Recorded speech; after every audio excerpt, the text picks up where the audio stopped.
এখন আমরা আসলে একত্রিত হয়েছি এখানে একটা মহৎ উদ্দেশ্য নিয়ে মানুষের পাশে দাঁড়াবো, এই অঙ্গীকার নিয়ে আমরা বেঁচে থাকা সংগঠন করেছি। এর পিছনে কিছু কথা আছে, যেমন আমার হাজব্যান্ড ডায়ালিসিস মানে কিডনি রোগে মারা গেছেন। আমি হাসপাতালে যখন ডায়ালিসিসে অবস্থায় দেখছি মানুষ একদম নিঃস্ব, একদম মানে ডায়ালিসিস করতে করতে মানুষ একদম নিঃস্ব হয়ে যায়। তারপরে ক্যান্সার রুগী দেখছি যে সব মানে তারা চিকিৎসা করতে করতে নিঃস্ব হয়ে যায়। তারপর আমার বান্ধবী আছে ইতি, ওর সাথে আমি আলাপ করছি কীভাবে কী করা যায়। মানে আসলে হচ্ছে মানুষের জন্মটাই হলো মানুষের সেবার জন্য, মানুষের কাজটাই হলো মানুষ মানুষের পাশে দাঁড়াবে, সৎকর্মশীল হবে। এই উদ্দেশ্য নিয়ে আমি হলো আমার দিনার বাসায় আসলাম। দিনারে বললাম যে দিনা কী করা যায় বলো তো, একটা সংগঠন দাঁড় করাই, আসলে তো বাঁচবই আর কয়দিন, তাহলে একটা কিছু করে যাই, আসলে মানুষকে ভালোবাসি, মানুষের পাশে দাঁড়াই। তা বলে যে আচ্ছা করো। এই উদ্দেশ্য নিয়ে মানুষের পাশে দাঁড়ানোর জন্য, মানুষের সেবা করার জন্য, সহযোগিতার হাত বাড়িয়ে দেওয়ার জন্য, সহমর্মিতার জন্য, এই চিন্তা ভাবনা নিয়ে আমরা বেঁচে থাকা সংগঠনটি সবাই মিলে। আমাদের হাসিনা আফরোজ দিনা এত সক্রিয়, এত চিন্তাশীল, এত মানে উদ্যোগী সে। তারপরে আর আমাদের যে সুবর্ণা খান ইতি, এ তো ওকে বলছে সবাইকে বলছে সে কিছু করতে চায়, কিছু করতে চায়। এখন আমার সে বান্ধবী, ঘনিষ্ঠ বান্ধবী, আমারও চিন্তা তার নিয়ে যে কী করা যায়, ওকে কোন কাজে। ও বলে কি আমার ছেলে মেয়ে সবই বিদেশ থাকে, আমার তো কোনো কাজ নেই, আমি কী করবো, আমি মানুষের সেবা করি দরিদ্রদের। সেটা হয় নাই।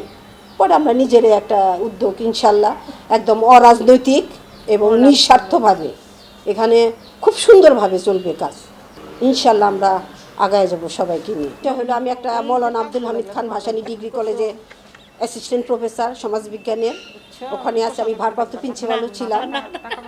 এখানকার আমি এখন বেঁচে থাকা সংগঠনের একটা সদস্য। আলোচনার মধ্যে আমরা অনেকে আজকে উপস্থিত হয়েছি এবং অনেকে উপস্থিত হতে পারি নাই।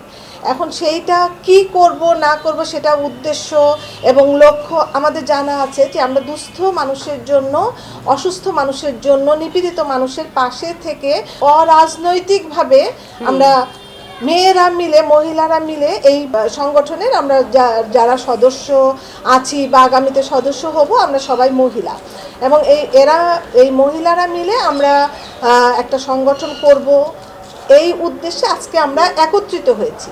কিন্তু আমাদের এই আলাপ আলোচনার মাধ্যমে আমরা কমিটিটা করব, আমাদের পূর্ণাঙ্গ কমিটিটা এখনও হয় নাই, যেহেতু আমরা আজকে এখানে একত্রিত হয়েছি এই আলাপ আলোচনার মাধ্যমে।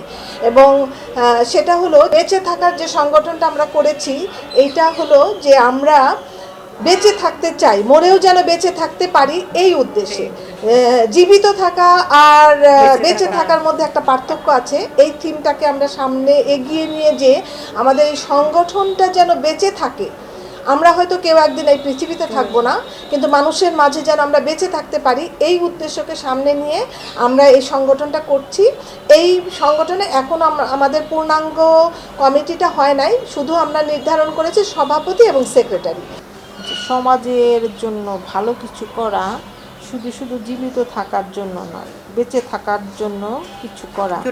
যা হবে তাই পাহাড় ন্যায় ভারী, জীবিত থাকার বেঁচে থাকার পার্থক্য অনুধাবন করো। এটা আমার প্রয়াত বাবার কথা, হামিদুল হক মোহন।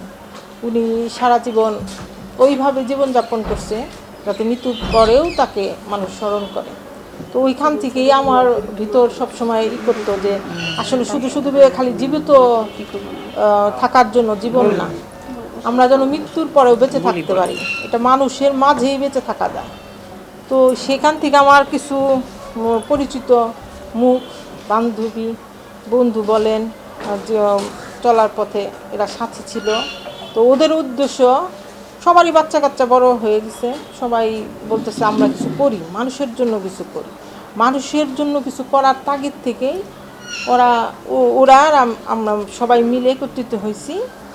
নিজস্ব অর্থায়নে আমরা একটা সংগঠন, এটার হচ্ছে জীবিত থাকার বেঁচে থাকার মধ্যে পার্থক্য অনুধাবন করো। আমার আগে মিনাপু এই সম্পর্কে ভালোই বলে গেছে। তো এখান থেকে আমাদের উদ্দেশ্য যে পারবিন যেটা বলল, ওর হাজব্যান্ড কিডনি রোগী, কাছ থেকে দেখা।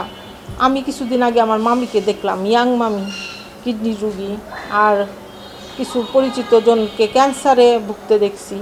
এরকম লং টাইম যাদের চিকিৎসা হয় তারা আসলে নিঃস্ব হয়ে যায়, সেটা উচ্চবিত্ত মানুষও কুলাইতে পারে না। এই থেকে আমরা অসুস্থ রোগীর জন্য আসলে বেশি কাজ করার সবার একটু ওই যে বলে না যে একজন তো আসলে আমরা কিছু করতে পারি না, একসাথে কয়েকজন মিলে শক্তিটা বেশি হয়। তো আমাদের সবার মোটামুটি আমরা 17 জন হলো সদস্য হয়েছি। তাদের আমাদের সামান্য কিছু মাসিক চাঁদা হিসাবে আমাদের সংগঠনটা চলবে। তো এখান থেকে আমরা আজকে 2 জন কিডনি রোগীর ডায়ালিসিসের যতটুকু সম্ভব আমাদের এখান থেকে দেওয়া হবে। আরেকটা বৃদ্ধ লোককে আমরা চোখের অপারেশনের জন্য কিছু অর্থ দান করবো, যাতে সে চোখের অপারেশন করতে পারে। এই আমাদের সংগঠনের যাত্রা এখান থেকে আজকে শুরু করলাম। আপনাদের চোখটা অপারেশন করা দরকার, দোয়া করবেন আমরা যেন একটু করে সবাই এরকম আপনাদের পাশে থাকতে পারি।